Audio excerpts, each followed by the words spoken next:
This is Harsh Kachalia, and today we are meeting to discuss your CA Final Law May 2023 amendments. I will very quickly brush through the amendments because I know you are all super messed up in your schedules for your preparations for the May 23 exams. Let me tell you a small good news. May 2023 law paper, there are no major amendments except one.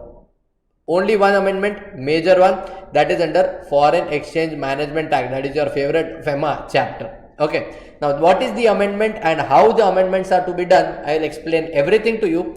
First of all, let's quickly understand briefly about the amendments. So, as you can see, there are amendments in 4 chapters. Directors, FCRA, IBC and FEMA. Okay. Directors, very small and negligible amendment. Okay.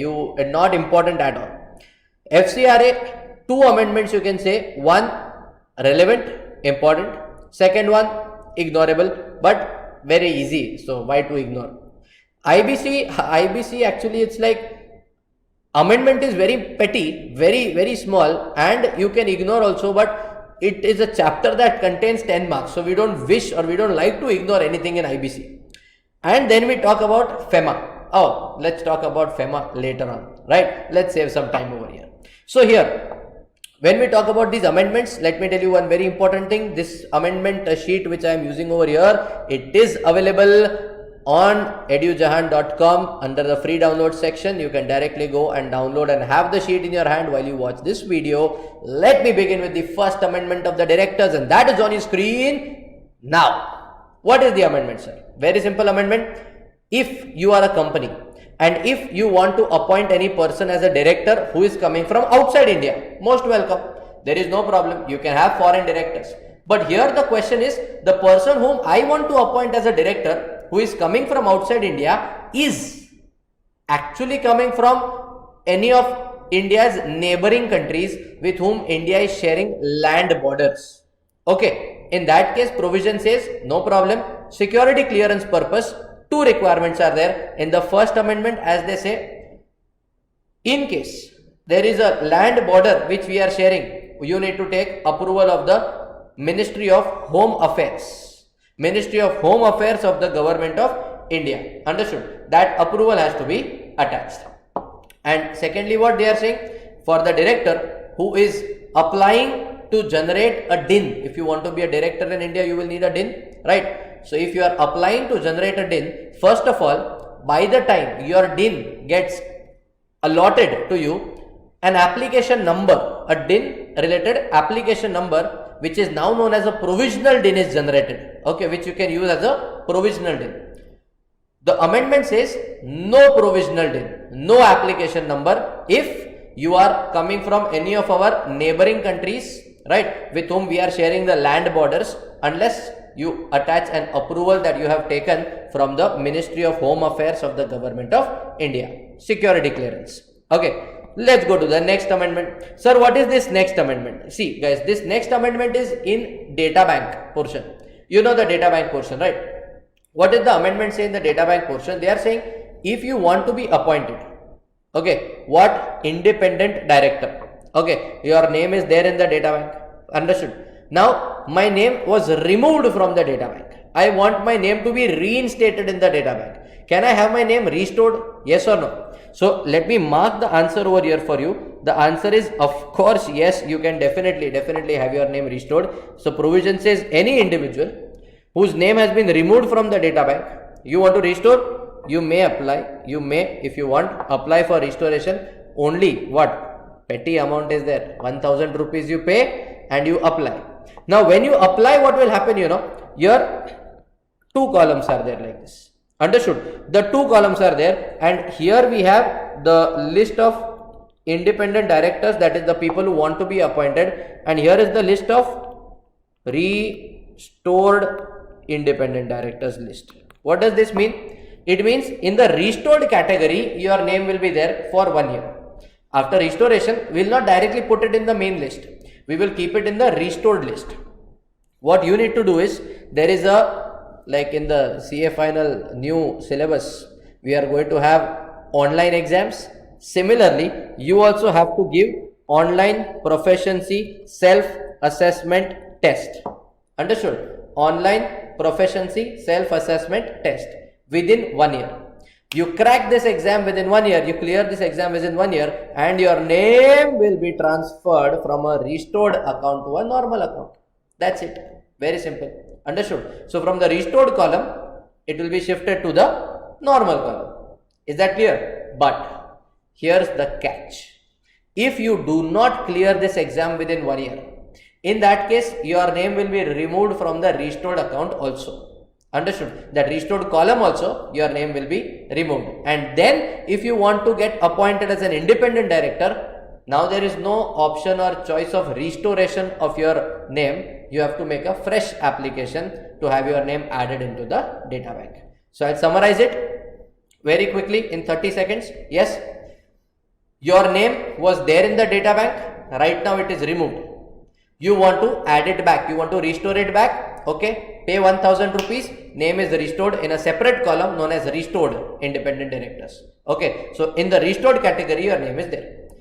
After your name is restored, it will be staying in the restored column for 1 year. Within 1 year, you clear the online exam. You clear, your name is transferred to the main category. Otherwise, your name will be removed from the restored category also, and you have to make a fresh application if you want to get appointed as a independent director through the data bank.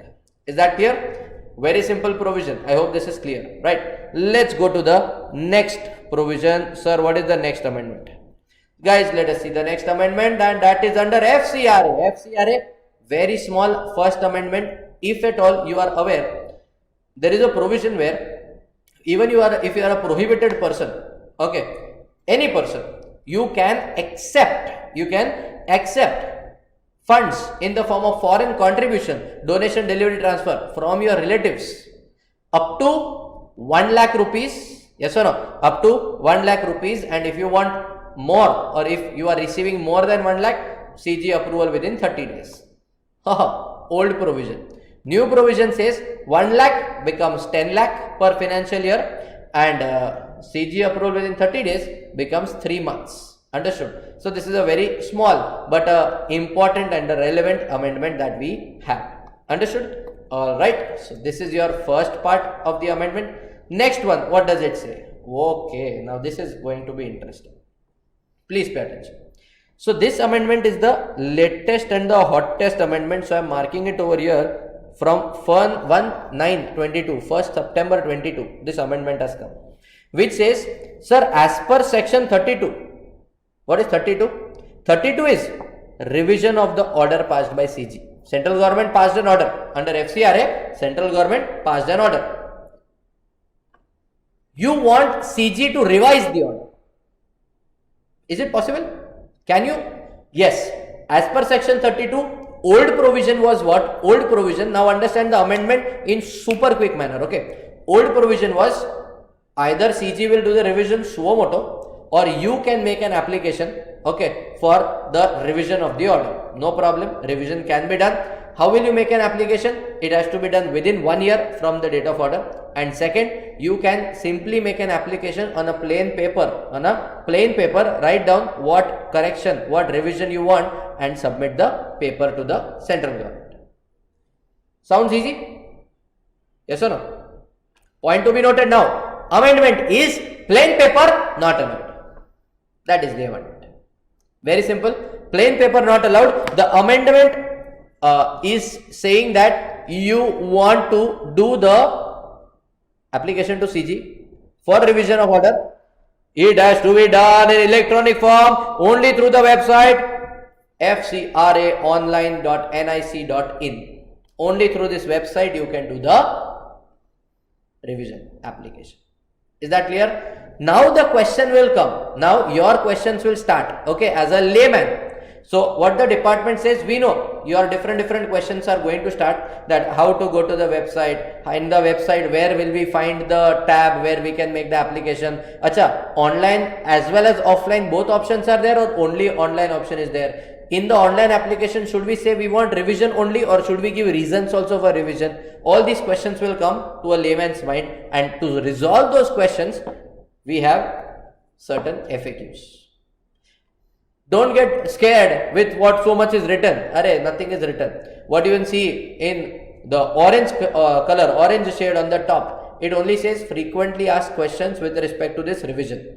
Okay, what are the frequently asked questions? One by one we will say. First one, who is eligible to make the application for revision? Sir, any person who is registered under FCRA, is aggrieved by the order of the central government, may prefer the revision application. Are you registered under FCRA? Yes, sir. Order not passed in your favor, no? Are you aggrieved? Yes. You want revision of the order? Yes. You can apply. Easy. Second, how can an association file an application for revision in the order passed by the competent authority? Sir, very simple. You can address it to the Secretary of the Ministry of Home Affairs, Government of India, New Delhi, in electronic form only. Paper avoided, removed, and only electronic form is the option available. Is that clear? Everybody? Are yes or no? Sure? Okay. Let's go to the next part. What is the next part saying? Sir, 4 more questions rather, but small them. Can the revision application be sent through physical mode? No, paper mode, no. With effect from 15th August 2022, paper mode is not allowed, as we say. Paper mode is not allowed. Only electronic mode. Sir, what is the procedure? Procedure what? Upload a scanned copy of your application. Yes or no? On the FCRA web portal, address is given over here. Under the main heading, you go services under FCRA, click over there. Subheading, clicks revision application order section, revision of section 32. Click over there and upload the scanned copy. Simple as that. Sir, physical copy also should I send along with the no physical copy. Forget physical copy now. Only electronic copy. Is there any format for revision? No man, no format. You write it and scan copy, sign the application in plain paper, scan it, upload it. Acceptable. No problem. Understood? Paper don't go and give physically. Upload online. Everything online. Digital India. Understood? Yes. So next point says, is the applicant required to submit justification why you are making application for revision? Obviously yes. Common sense it is. What you will say? CG, revise my application. CG will say, why revise application? Revise? Just revise. What do you think is going on over here? Right? So justification needed. Sir, any fees required to be paid for revision? Central government never works for free. Right? It is giving you the time, and time has its own value. So 3,000 rupees only to be paid. 3,000 rupees only to be paid, and that also online only. Payment gateway is there. Don't worry. Sir, what is the time limit? This is old provision only. 1 year was there earlier also. Now also it is same. 1 year only. No change. Understood? So this is the FAQ provision from FCRA. Clear? Let's go to the next amendment in the Insolvency Bankruptcy Code. Sir, what is the amendment under IBC? See, first amendment very logically, when the liquidator is appointed, no, we said insolvency professional shall within 3 days. What we said? Immediately. Immediately means within 3 days of his appointment, intimate the board. Correct? New provision says not 3 days, within 7 days. Okay? 7 days. Reasonable time we are giving. Second, what they are saying? They are saying an application made by financial creditor. Section 7, Section 7 financial creditor makes application that we want to apply for the CIRP of a particular company. Right? So here, very simple point they are saying, when the financial creditor is making application to the adjudicating authority means NCLT. Okay, what the provision says, tell the financial creditor, don't do the application like this. No. Tell him, financial creditor, first inform the company against whom you want to do the CIRP. Don't directly go to the adjudicating authority. Second copy of your application, send it to IBBI. Understood? Second copy, send it to IBBI. Sir, how to send what? How to send? You have registered post, speed post, hand delivery, electronic means, do anything. No problem. Do this, and thereafter you forward your copy. to the NCLT, that is the adjudicating authority. We are not saying don't send it to the adjudicating authority. We are saying send, but first inform the company and the board at least, yes or no? Insolvency bankruptcy board, you are going to follow IBC procedures, inform them. And that company against whom you are filing complaint, inform that company also. Okay sir, logical point. Okay, nothing to argue about over here. Sir, in the liquidation process, with respect to regulation number 30, verification of claims, there is a small proviso that is added. Can you see proviso that is added? Yes, provided that. Simple proviso is there. What the proviso says, liquidator, when he is doing the liquidation related proceedings, okay, he will be making a public announcement, all the claims will be coming, he will be doing verification of the claims, right? So here what the provision says, he shall also verify the claims which are collated, received during the CIRP. When the corporate insolvency resolution process was going on, that time some claims had come. Okay, those claims, those creditors have not repeated again by sending the claims again during liquidation process. So as a liquidator, your responsibility will be what? Collect each and every claim which you received during CIRP also, and now when you are making announcement of liquidation, whatever claims you are receiving, that also. Don't forget the previously received claims. Understood? That also you accept, new also you accept, verify the authenticity of the claims, and then you decide whether you want to accept the claims or reject the claims. Simple amendment. Yes. So yes, these are the amendments that we have done over here. One last amendment I will take up for you, and that is with respect to meetings. Meetings convened under the sub-regulation till the resolution plan is approved. So what happened? What is the moratorium period? Moratorium period can be up to maximum 180 days. You know that. My resolution plan was ready in, let us say, 60 days. 60 days only my resolution plan was ready. My moratorium will get over at maximum 180 days, no, but in 60 days if my plan is ready, my moratorium is over in 60 days only, because I am submitting the plan in 60 days. Now, after I submitted the plan to the tribunal for approval, tribunal is taking 30 days to approve the plan. Just example. So, if tribunal is taking this 30 days period for approval, no, as committee of creditors, sir, can we hold the meeting during this period?